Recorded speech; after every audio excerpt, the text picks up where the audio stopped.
A cross-section of a man's head and neck shows the nose cavity and mouth cavity. Both feed into a channel in the throat that leads to a rib tube extending down between the lungs. Air enters the body through the mouth or nose and quickly moves to the pharynx or throat.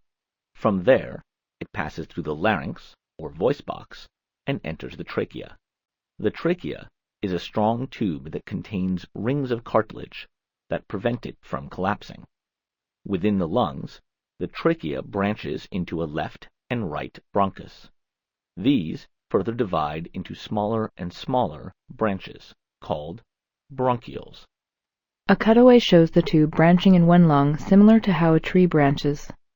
The image changes to the tips of one of the smallest branches. Air sacs cluster there, looking like clusters of grapes. The smallest bronchioles end in tiny air sacs. These are called alveoli. They inflate when a person inhales and deflate when a person exhales. A close-up on a cross-section of a cluster shows several alveoli in honeycomb pattern. They are separated from one another by a thin membrane.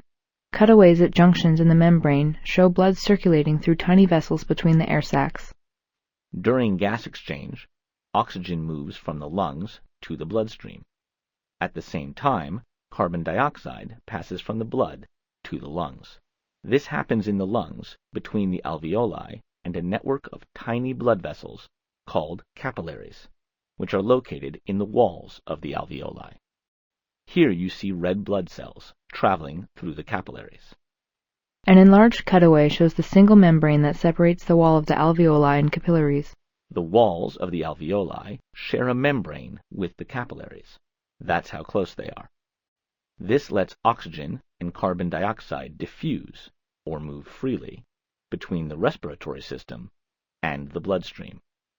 Oxygen, blue balls marked O2, pass from the alveoli to the bloodstream. At the same time, carbon dioxide, gray balls marked CO2, go from the blood into the alveoli.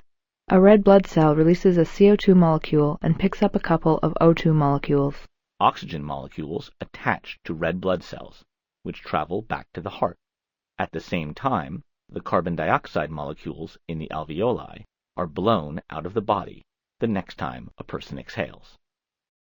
Gas exchange allows the body to replenish the oxygen and eliminate the carbon dioxide. Doing both is necessary for survival.